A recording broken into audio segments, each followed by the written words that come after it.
My name is Didama Delmar and you're watching My Search for Me. I have another very inspiring interview for you ready to be shared. Last summer I went to London. I interviewed a couple of very interesting special people, and one of them was Mandeep Rai, a very special, beautiful power lady that works for an organization called Creative Visions Global. Creative Visions Global, Mandeep will be talking about this in the interview, but it's an organization that provides resources, tools to use the power of media and arts to build social movements that impact a better world. How beautiful is that?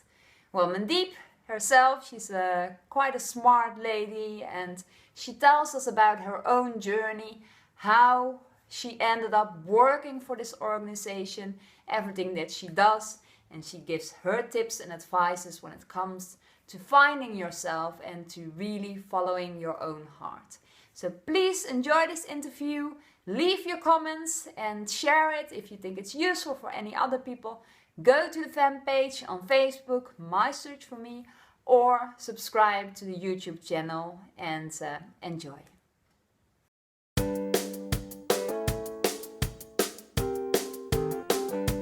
Mandeep, so nice to have you here. Thank you for taking the time. I know you had a hectic day today, but you still made it.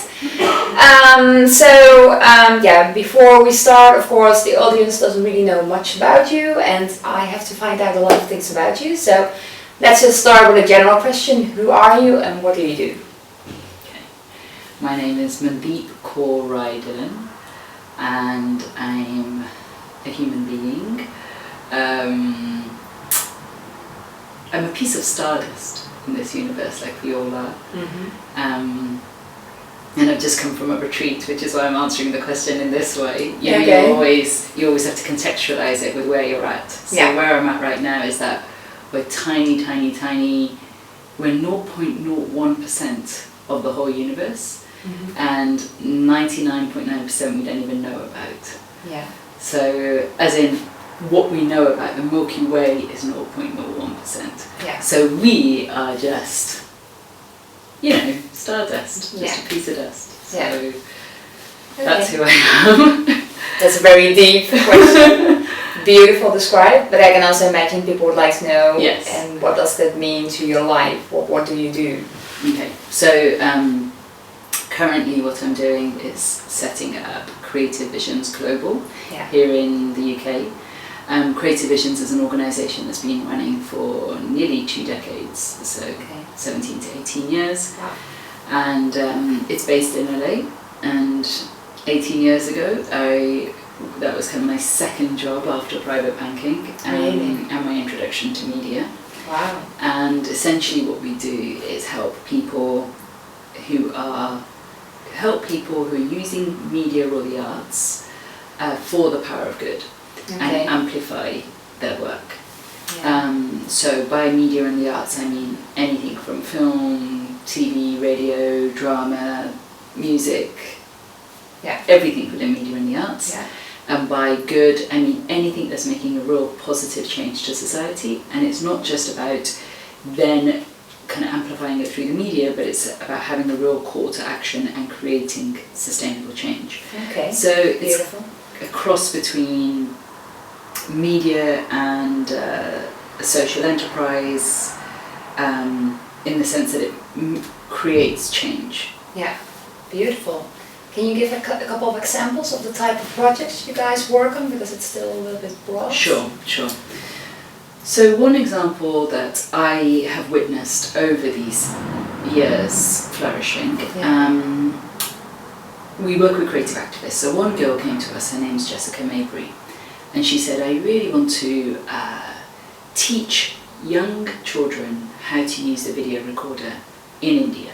So she's American, born, bred, etc., and wanted to go and do this in India. So we really thought it was like a 6-month or a year-long project, and off she goes. Mm-hmm. Now, several years, like maybe 10 years or however many years later, she's still there with her, got married there, has children there, etc. And what she's seen is that in teaching children how to use a video recorder, lots of impact has been made into the villages, Really? such that domestic violence has actually reduced. Wow. Because you can imagine if there's potentially, if your child has that kind of potential, you're going to think twice before raising your hand. So that's an example. Wow. And there are many, many, many other projects like that. We actually have over 250 projects. So it's just a person or a group of people who think, I really want to do this. So I was in LA last week and a young woman came in and she said, I've seen that acid attacks, actually, this is another example in India, acid attacks are on the increase.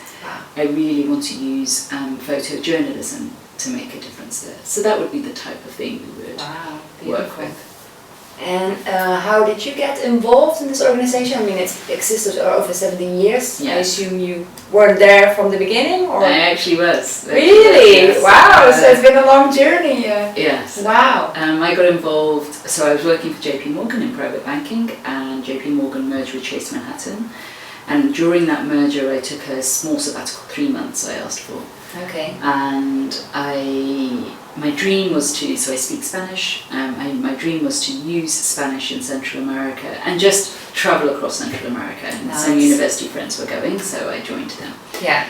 And then, as the Spanish got better, I just wanted to be Cuban in Cuba, in the sense that I'm not Cuban, but I wanted to pass as Cuban, so that I didn't have to just stay in the fancy hotels and pay in dollars and never get to talk to a Cuban, but so that I could slip into society and be one of them and see what Cuba is really like. Yeah. So that was the aim. But I had scruffy Puma trainers on and a Nike jacket, and had picked up lots from Central America that I wanted to get rid of, so that once I got to the airport I could just have a small bag and slip into the crowd. Yeah. And actually I was meeting a friend who was a university professor, and he was going to pick me up and pretend that I was his daughter, and we were going to Okay, so you had it all set out. Yeah. So all I had to do was get all my stuff into this big hammock case that I had bought, and have someone take it from me in Cancun airport and take it to LA. Yeah. This is pre kind of WhatsApp, social media, blah blah blah. This is year 2000, pre 9/11 also. Yeah. Year 2000, is it year 2000? Yeah, year 2000 or 2001, I think. So I have no idea who's going to do this, so I just wait in the airport hoping that I could persuade someone. So I spend the night at the airport waiting for the 6 a.m. LA bound flight. Wow. And slowly the crowd, the line starts to form, and there's a lady in this line who has bright orange hair and a green silk suit, and she really stood out. She was quite tall. She had a pilot standing next to her, but I didn't notice him because he was a little shorter, and so I went straight to her and said, oh, would you mind putting my bag on the conveyor belt, and on the other end just leave it, and they'll just put it in lost property because no one will collect it. Okay. And she said, well, no, the pilot next to her said, well, there could be drugs in this, Kathy, don't trust this. Yes. And Kathy said, well, if the airport staff say it's okay. And the airport staff knew because I'd spent the whole night there waiting for this. Wow. And there weren't the security risks that there are now, or we hadn't. I almost think we created the way we dealt with, let's say, terrorism post 9/11 and with all the attacks of late, is just to be reactionary and increase security in airports to the nth degree. Yeah. But none of that existed, and there was no need. So the airport staff said, yes, we know she just wants this bag in lost property, go ahead. So the lady, I put the bag on and off it goes. Okay. And this lady, Kathy, doesn't take it to lost property, but she doesn't leave it. She sends me an email and says there were sniffer dogs all over your bags, and I'm writing to you from NYPD Blue, blah blah blah blah blah. Like, wow. Scroll down, I'm just like horrified as I'm reading her email, and then she says at the bottom, only joking, I didn't leave your bag in lost property because I want you to come in. Visit me when you come to LA, you have to come to this address, my home, in order to retrieve your bag. So I said, fine, okay, so I go to LA, go to her home, and she's like, what are you doing? Because you had the same chutzpah that my son had. And his name is Dan Eldon, and he was a photojournalist. I was at the time 22 or 21. He was also 22 when he was covering important social issues, such that he had gone to cover a a bombing in Somalia, and the crowd became really angry, and he was stoned to death. Wow. So she had like lost her son for being a creative activist who wanted to make a positive difference. Wow. So she said, what are you doing? Why don't you consider working with me? And so that's how it started. So I worked with her, and then that led to like a career in media, and today I see that as well as LA, they've created a branch in New York and in Atlanta, and they've just made a film about his life, only just after 22 years. About the son? About his son. We filmed it in South Africa, and it will be coming out in the Toronto Film Festival later this year in September. And so it just seemed a time when we felt that Creative Vision should go global, and we should, help more people do what they really want to do. And so hence the London kind of expansion. And so I've been on their board ever since all that time, and although I've been doing other things, I just think this is when they need a little a helping hand, and so that's what I'm doing. Beautiful story, and such a funny way how life led you into a different direction than you were probably expecting. Yeah, I'd never studied journalism. No. Media was not something. I barely watched TV, frankly. I would never have done. No. I've never gone down that path, had that interaction of it. Not having, wow, very remarkable. And Katie was the lady who had founded that. Kathy, Kathy, the company. Kathy Eldon. Okay. Yeah, her and her daughter, Amy, Okay. after the death of their son, brother, just didn't want that death to be a needless death and wanted to do something positive from it. And so they founded it all those years ago. Okay, beautiful. And what's your exact role within the company? So I would just say kind of director of Creative Visions Global. So the company's called Creative Visions. Yeah. And the global arm now, this is what I'm leading. Okay. So whatever you'd like to call me. Yeah. Okay. Yeah. Okay. And how big is the group of people now involved? I mean, it has grown probably over the years. Yeah. So maybe it's always a changing number, but 20, maybe 15 to 20 people that are always based in LA. Yeah. A few people in Atlanta, a few people in New York.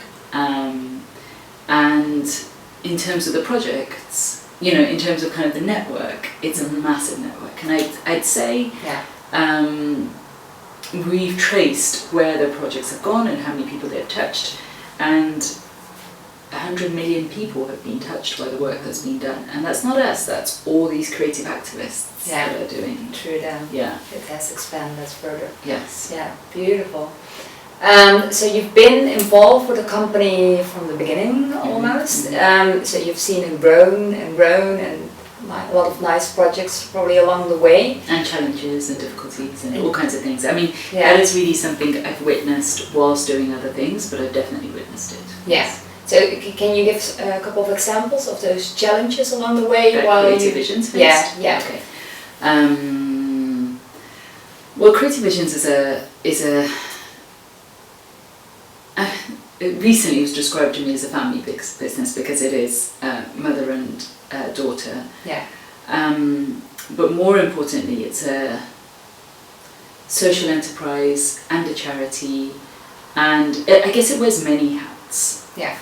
And this is, so if you're an individual who's coming to Creative Visions, you can be a creative activist who wants your work to be amplified, and we could do that in many ways, in connecting you and networking you out and making sure, just like what they did to me. I would not have done what I've gone on to do had they not kind of opened all these doors for me. So in one way it's a network, but it also, if you have 70% of their projects have been documentaries, so they have a production arm also. Okay. They also have a publications arm. So one of the challenges is that they really are so organic and so able to be malleable according to your specific needs. Yeah. That sometimes it's difficult to describe it, and therefore that has presented challenges. What box does it fit in? What about, what do we say to such and such person who would like to invest in it or like to contribute to it, or so it's just one of those that would be an example of a challenge. And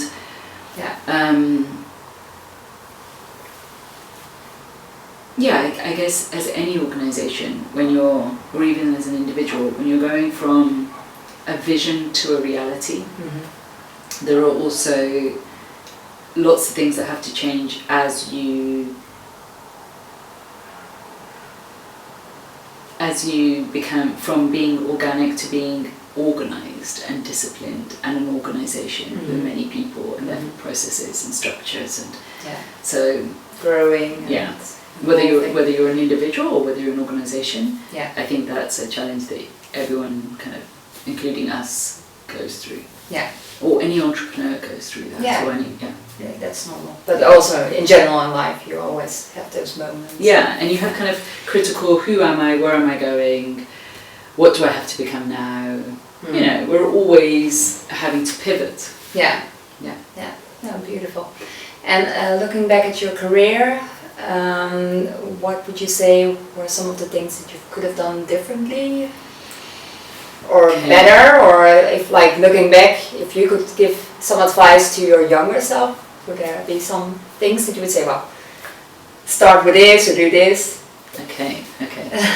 So I wouldn't say my career has been normal in the sense that, so I went from private banking to working with Kathy at Creative Visions, to then working with the BBC World Service for nearly 10 years as a foreign correspondent in radio. Then worked with Reuters on the television side in New York, covering the UN and NASDAQ, so political and financial news. Then went on to work for the sheikhs in Abu Dhabi to create a venture capital fund to invest in different forms of media in the Middle East, so that they're not just consuming Hollywood or Bollywood, that they're creating their own media. Interesting. To then doing an MBA and working with the government here to create an entrepreneurship fund, which is something that Britain is not really known for, but increasingly wants to be and is. So an entrepreneurship fund called UK Startup Loans. To then working a lot with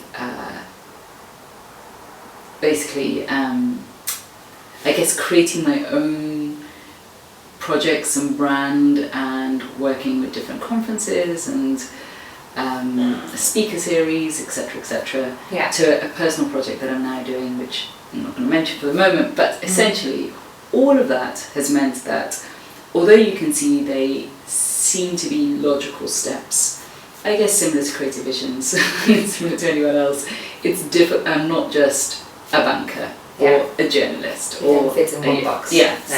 So that presents, its own challenges. What I would say to my younger self, or what advice I would give, I guess not to be scared of that, not to be scared of not fitting into a box, to develop and grow without fear of. You're always scared. We're always thinking about how things are perceived, and perceptions are important. Don't get me wrong. I'm not pretending that it doesn't matter. It does, but not to allow that to limit you. Because if you always think about what people are thinking or what they're perceiving, then you're living into their reality rather than creating your own reality. And once you've done whatever you are to do, you can always ask for forgiveness if you need to, or explain why you've done certain things. So don't sit around waiting for permission. No one's going to give it to you. No.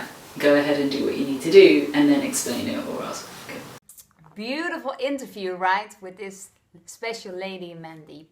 I thought it was quite remarkable what she told us about her story, how she ended up working for this organization, Creative Visions Global. She was in Cuba, she had completely different plans, and life guided her in a completely different direction. Well, in general, I think that's a great lesson, because we're all busy, most of us are busy with making plans, thinking about the future, the things that we want to achieve. But sometimes it's just good to listen and be guided by life and, the things that happen to you, because that might be a much better and bigger plan for yourself. So, in the second part, we're going to be talking a little bit more about the organization that she works for, and also we will be talking about motherhood, how that changes your vision in life, but also a little bit more about her personal the achievements that she's proud of, the role models in her life, and much more. So please do leave your comments below this video, share this video, or go to our Facebook fan page, My Search for Me, and I'll see you again during the second part. Bye for now.